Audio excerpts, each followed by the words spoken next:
Exatamente. Que vai vir após a vida. Exatamente. Mas a gente prega com toda a veemência, com todo o coração, é porque você vê lá que a situação de quem está lá não tem mais jeito. Não tem para onde ir. Para onde correr, né? Não tem para quem reclamar. Não adianta também reclamar. Gritar também não tem nenhuma importância. Então, é por isso que a gente pregamos com o coração. Porque você já viveu, você já teve a experiência. E o Senhor me permitiu que fosse lá para que essa experiência fosse marcante na minha vida. E ir descendo para o quarto, e chegou no quarto andar, eu fiquei, uma coisa também que ficou marcada nessa passagem que eu fui no inferno, onde eu vi somente a multidão de homens de paletó, muito, que eu perdi, você não conseguia ver o fim. Milhões, né? Milhões de pessoas. E ali eu pensei comigo, deve ser empresário, deve ser político que está aqui porque não quer Jesus mesmo, vai ser Jesus. E Jesus Cristo corrigiu o meu pensamento, dizendo: não é o que você está pensando, que são todos pastores, que pastoreou a si mesmo e por isso estão aqui. E aí, o espaço de tempo, ele falou: e muitos são os que vão vir ainda para cá. Aí você vive a experiência e aí você começa a chegar aqui na Terra de novo, como eu estou vivendo hoje, desde 2010 até hoje. Daqui a 11 anos já, né? A gente vamos vendo o que o Senhor falou, a gente olhamos para aquelas pessoas que querem somente o nome de pastor, tomando o título para si, né? Só para que você chame ele de pastor, só que você conheça ele como pastor, ele seja renomado como pastor.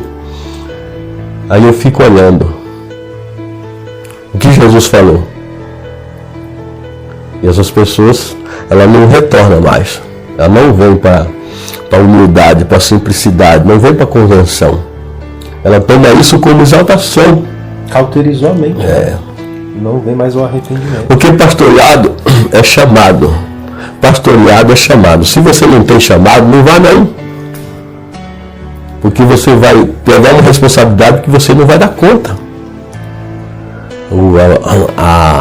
Chamado de pastor é uma responsabilidade que você tem que viver, doar a sua vida para as almas. É o Senhor Jesus. Porque ele diz que o verdadeiro pastor, ele dá a sua vida pelas ovelhas.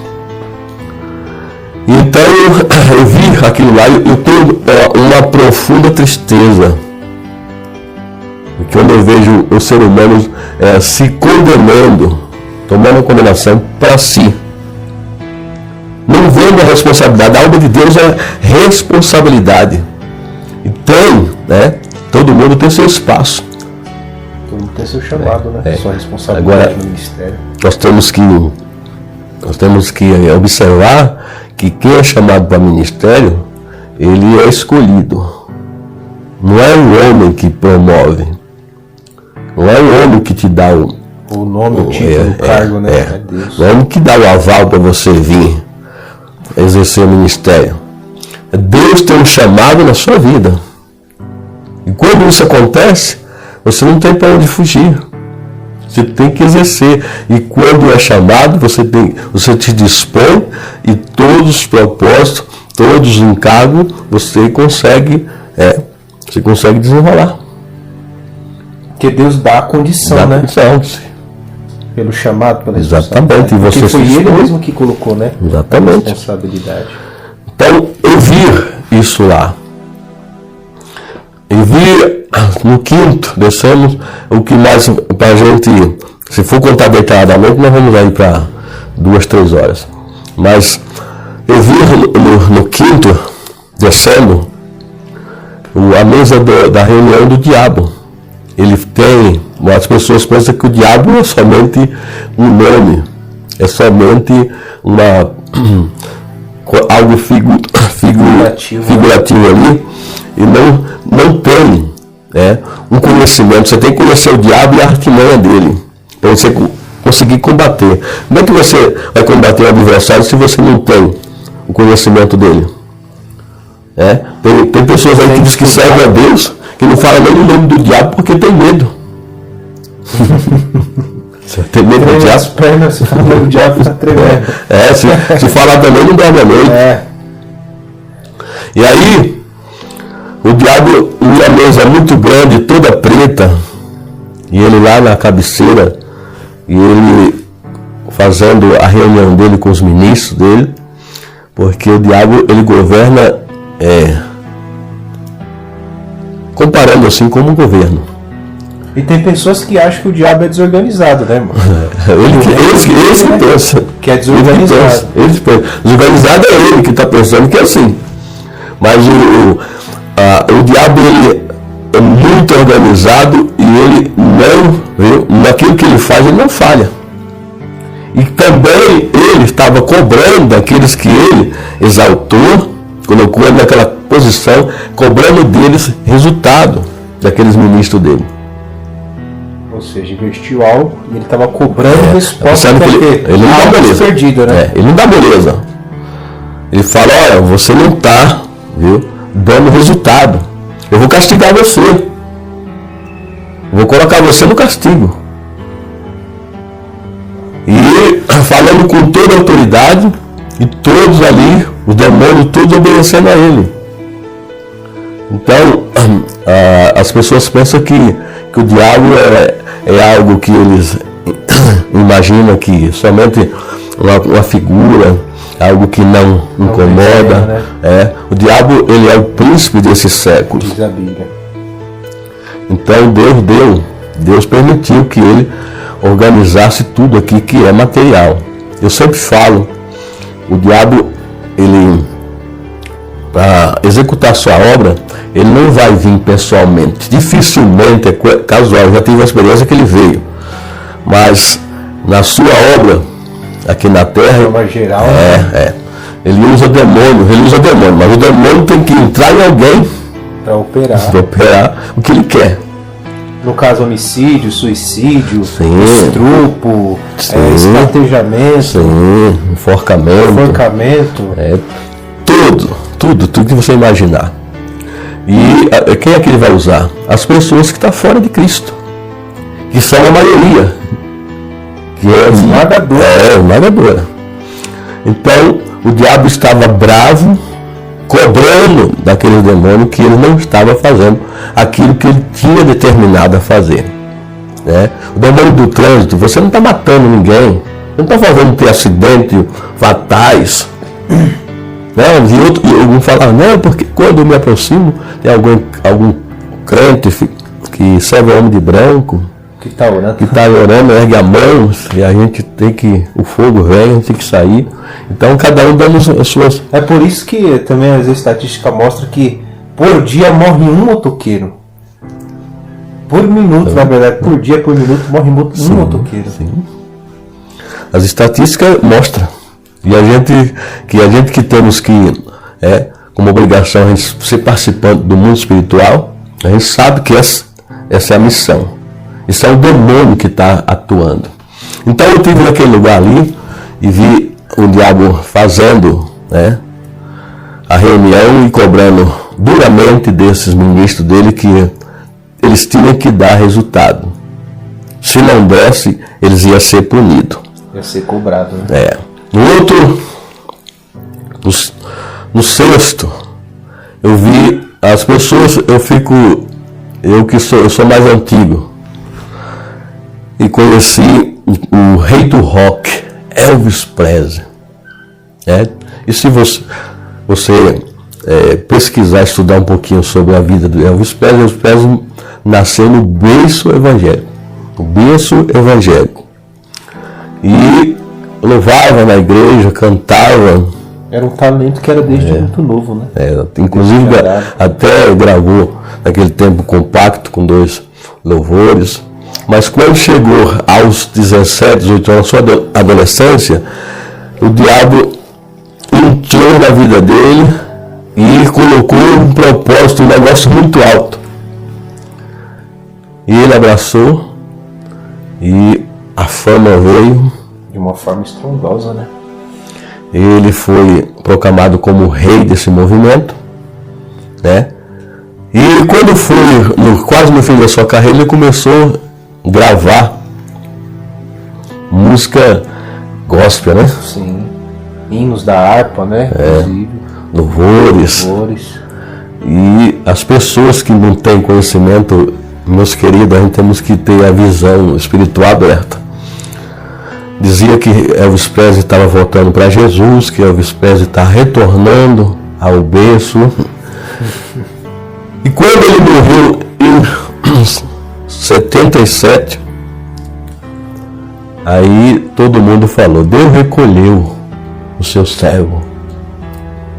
Deus veio buscar o seu filho. Elvis Presley está com o Senhor. Mas eu nunca engoli isso. Quem tem os olhos abertos, os crentes que estão com os olhos abertos espirituais, nunca engoliu isso.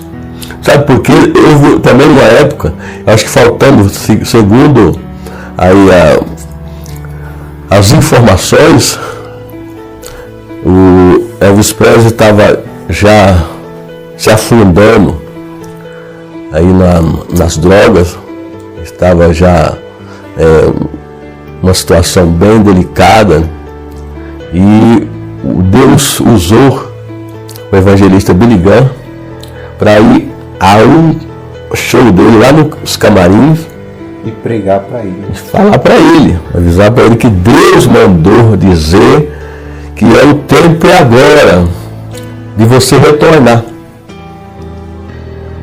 Deus está falando para você retornar agora, o tempo é agora. E falou: essa é a última oportunidade. E ele respondeu para o evangelista usando: um dia eu volto. Ele falou: o dia é hoje. E ele não quis voltar naquele dia. E aí, meses depois, não sei, não foi nem um ano, e ele foi embora. E aí veio a notícia: Elvis Presley foi para Jesus, Jesus recolheu seu servo. Então as pessoas pensam que salvação é assim fácil, é a brincadeirinha. Ou então porque é do jeito que as pessoas falam, do jeito que as pessoas programam, do jeito que eles querem. Deus falou que não tem como você servir a dois deuses. Tem que se decidir para um. Então eu vi Elvis Presley. Lá eu vi. Como se ele estivesse lá dentro no inferno, como se estivesse lá num show em Dallas, como ele fazia ali prolongados shows, temporada, né? Sim. Temporadas ali. E ele estava ali como se estivesse num palco e terminando o show, e uma multidão de pessoas formadas em fila e vinham até ele, né? Aqui no mundo para às vezes receber um autógrafo, né? Tirar uma foto com ele. Mas lá no inferno eu vi ele fazendo gestos e falando palavrão para essas pessoas, e dava tapa, e essas pessoas iam caindo assim no abismo. Todas, desde a primeira da fila até a última. Depois da última que ele jogou lá dentro, ele fez assim, como se estivesse terminando o show. Aí voltou de costas e caiu também dentro do buraco. Então, Deus me deu essa visão, eu não tenho dúvida, posso dizer para você que eu vi ele lá. Que o Elvis Presley está lá. Por último, o sétimo, a gente descemos para lá, e eu vi meu tio que eu tinha muita aproximação dele, e ele é muito fumante. Eu vi o espaço dos fumantes lá, todos que fumam estão nisso, que o fumo leva, esse ministério do diabo, do tabaco, do fumo, estava nesse espaço lá, todos. E meu tio estava lá. Quando eu vi ele como se estivesse vendo a você aqui, e ele estava lá e ele estava muito desesperado, e cansado. Meu filho, eu estou cansado. Ele falou para o senhor. Estou cansado. E eu vejo que isso aí é as consequências de quem fuma realmente. Como ele estava eu era moleque ainda, jovem, e eu falava para ele: tio, para de fumar, recebe Jesus. Não, mas eu não consigo. Eu tenho 30, 40 anos, não sei quanto, não lembro mais que ele falava. Eu fumo desde de pequeno, não consigo não. Falei: Jesus, se você receber Jesus, Jesus ele te dá condição, força para você sair. Mas ele não saiu. E ele estava lá. Saindo de lá, o Senhor nos conduzimos, ali saímos na porta, no portão novamente, e começamos a subir. Começamos a subir. Chegou lá, o Senhor entrou pela portinha branca, eu entrei também e comecei a contemplar as coisas de lá. Aí ali quando você entrou naquela porta, você apaga tudo que você viveu aqui. Você não é mais você. Você não é mais você. Esse você saiu. Você sente outro. É uma alegria que você não dá para você expressar. Você ali esquece. Se você tiver 10 filhos que você deixou aqui embaixo, você não lembra. Eu não tenho sentimento de não, eu deixei meus filhos lá. Preciso cuidar, preciso voltar, alguém tem que cuidar. Não. A alegria é tanta alegria, tanto gozo, que você parece que você quer mais. Aquela situação que você esquece tudo, é só alegria, só gozo, só alegria, só gozo. E Deus mostrou a cidade santa, enorme, grande, muito linda, tudo brilhoso, tudo lindo, tudo maravilhoso, vazia. Ainda não entrou ninguém. Aquela que João viu, que descia do céu adereçada com uma esposa ataviada, diz a Bíblia, né? Exatamente. E ali eu vi aquela coisa linda e o Senhor falou: ainda não tem, os moradores ainda não entraram. Por que não entrou? Vou explicar, porque às vezes alguém vai perguntar. Vai haver, né? Depois que a igreja ser arrebatada, a tribulação, a grande tribulação vai acontecer, 7 anos. Depois vai vir o fim de tudo. Estabelecerá o trono branco do julgamento. A igreja não passará por julgamento, só por análise, será presenteada. Guardadão, como diz a palavra. E aí vai vir o quê? Nós vamos para a morada eterna, cidade santa que está preparada. O Senhor falou que Ele ia e preparar lugar, né? E aqueles que não quis como meu pai e essas pessoas semelhantes a eles, não quiseram, também vai ser o quê? Julgada, pegada junto, depois que a besta, o falso profeta, o diabo ser lançado lá dentro. E os 3 vão no Lago de Fogo. Vai inaugurar a cidade deles. Inclusive o senhor viu também o Lago de Fogo, né? Sim, eu estou contando, eu vou chegar lá agora. Aí, porque as pessoas podem falar, por que está vazia? Porque só vai entrar lá depois que o Senhor julgou, já acabou tudo, e cada um para o seu lugar. Para o seu espaço. É o salvo para a cidade santa. Aqueles que não quiseram rejeitar a salvação para o Lago de Fogo. O Lago de Fogo, o Senhor mostrou que assim latejando, borbulhando, fogo puro. É vermelho de fogo borbulhando. É muito pior do que o inferno, né? Misericórdia. Pior. Inferno eu costumo chamar de estágio. O primeiro estágio daqueles que não vão para Jesus, aqueles que não vão ser salvos. O seio de Abraão é o primeiro estágio para o gozo, o primeiro estágio para o salvo, né? E o inferno para, infelizmente, para aqueles que não quiseram abrir a mão da salvação. E aí eu vi aquela imensidão que não tem fim. Dá para colocar esse globo tudo lá dentro. A imensidão e tudo borbulhando. Fogo, enxofre. E aí, o Senhor me mostrou também. Aqui você, lá de cima, você olha para cá, para baixo, é só treva. Trevas. E como é que você vê alguma coisa aqui? Como é que você identifica alguma coisa? Eu olhei e só vi treva. O Senhor falou, tá vendo aquela luzinha lá? A luzinha aqui embaixo. Ali é o meu santo. Olha lá a minha igreja. Aí ele ia mostrando. Eu só consegui ver porque ele começou a mostrar. Mostrar onde estava, né? Aí tinha uma sozinha aqui. Às vezes ali ele mostrou, tinha umas 4, 5 juntas. Depois ele mostrou com um grupinho maior. Mas não era aquela imensidão de... realmente os salvos são poucos. Salvos são poucos. Eu estou falando isso aqui, Deus me fez ouvir isso aqui, porque a gente vê muito isso aqui na terra. As pessoas falando que pela fala deles, todo mundo vai ser salvo. Mas se você estudar a Escritura, você sabe que não. Então, já está revelado a nós. A parábola das 10 virgens. 5 loucas, 5 prudentes. Deus está nos falando, o Senhor nos deixou informado que ele vai ser só metade. E for metade, nós temos que louvar a Deus. Louvar a Deus. Então, é uma realidade muito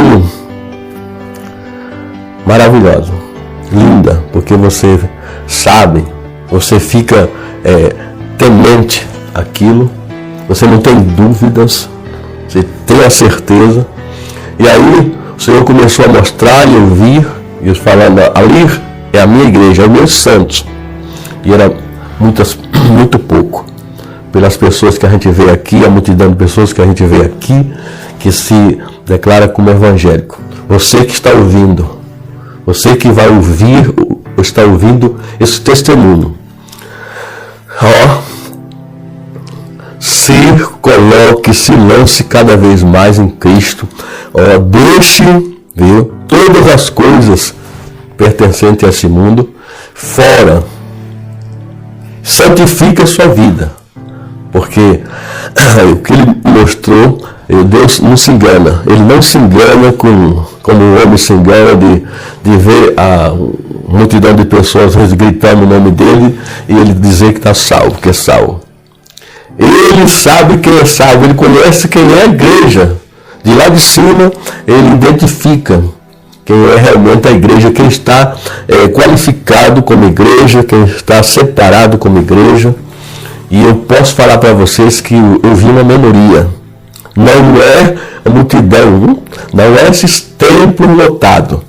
Por isso que eu sempre falo, da minha experiência de pastorado, eu sempre falo, não se engana quando você vê um templo lotado, você fica alegre. Achar que aquilo ali é básico, né?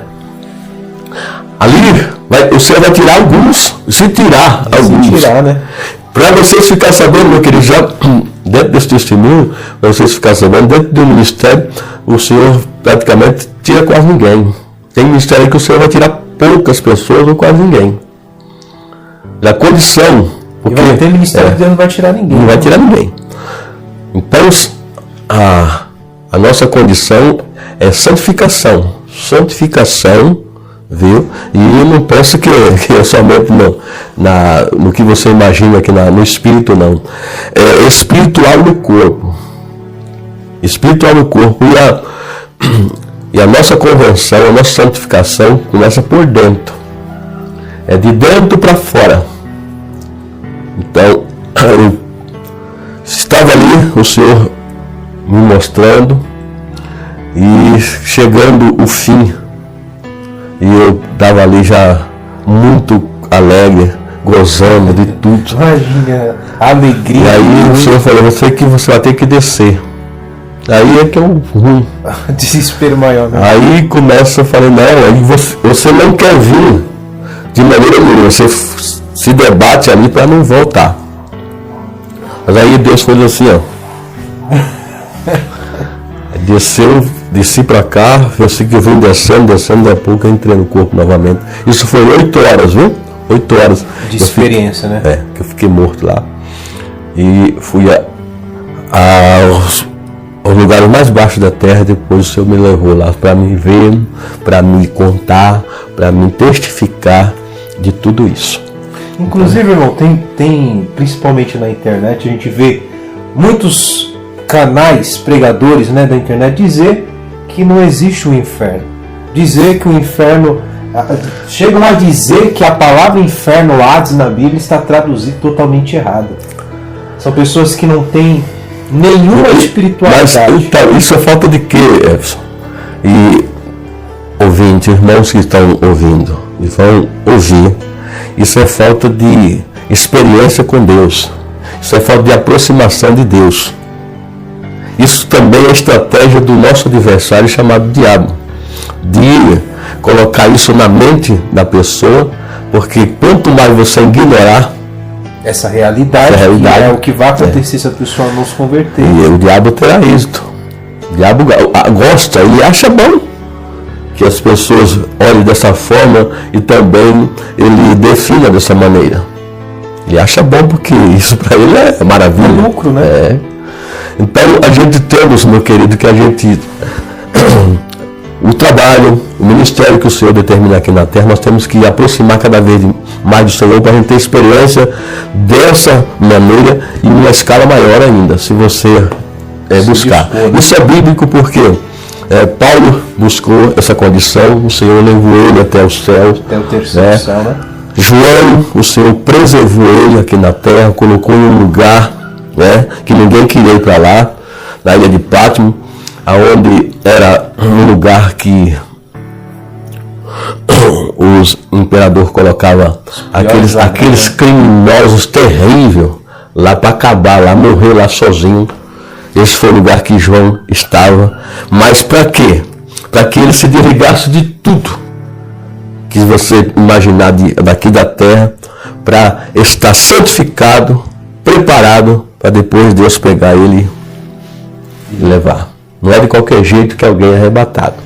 O Senhor sempre tem um propósito, tem que ser. Inclusive o Senhor levou 7 anos para passar por essa. Foi 7 anos de perseverança. Perseverança para alcançar, não foi de uma hora para outra, né? Não foi de qualquer maneira, não é de qualquer maneira. Né? Então tudo o Senhor te experimenta, te leva a uma situação para você, de lá você tirar a experiência de você ter uma preparação espiritual, uma consistência espiritual, para poder você também ter força e tiver ânimo para você vencer os seus dias aqui, o seu ministério na terra. Com essa experiência aí, você se reveste muito. Você tem uma experiência muito grande com Deus e com a realidade das Escrituras Sagradas. Então, quando uma pessoa que se diz que serve a Deus fala que o inferno não existe, o diabo está fazendo festa. Está lá, ó. Inclusive está sendo um instrumento do diabo, né? Sim, ele está bebendo por isso. Então, a gente tem que saber se... Então, você também está contradizendo o que Jesus falou, que ele testificou. Né? Jesus foi o pregador do inferno. O pregador do inferno. Ele pregou, ele falou. Aí vem você falando, então você é contra, você está sendo contra. Então as pessoas estão totalmente fora, as pessoas não têm nenhum compromisso com Deus, não tem nenhum compromisso com o ministério de salvação. A gente temos que ter os pés no chão, certo? E o coração em Deus, para poder a gente estarmos vivendo esta vida aqui, combatendo o bom combate até o final da carreira, ou então o final do arrebatamento. Tá certo? Eu quero deixar aqui meu agradecimento. Deus abençoe a todos que estão ouvindo e vai ouvir esse testemunho. Passe para outras pessoas, porque isso é verídico, é a veracidade que eu passei. Eu estou aqui passando para ajudar, para chegar a pessoas, para as pessoas saberem que a realidade com Deus realmente é real, é viva, ela é verdadeira, tá certo? Que Deus abençoe. Fica aqui o meu abraço para todos. Que Deus dê muita graça e paz. Amém, meus queridos? Inscreva no canal. Enfim, gravamos esse testemunho tremendo, e eu também quero deixar minhas considerações que nós estamos aqui nesse trabalho para glorificar a Deus. Essa experiência é para a sua vida espiritual crescer, como a minha vida tem crescido através do ministério do nosso irmão Joilson, e muitas pessoas, né, que têm sido alcançadas pela seriedade daquilo que ele vive. Ele não vive uma brincadeira, já há mais de quase 50 anos, né, irmão? Pregando o Evangelho. Exatamente. Né? Então não é uma brincadeira, é uma realidade, é uma seriedade que o Senhor mostrou para ele, que ele vive e prega. Amém? Então fique com esse testemunho, que Deus abençoe, que Deus lhe guarde e que Deus lhe dê graça para alcançar a salvação a todos os inscritos e todos aqueles que irão ouvir esse testemunho. Amém? Que Deus abençoe, fique na paz do Senhor Jesus Cristo.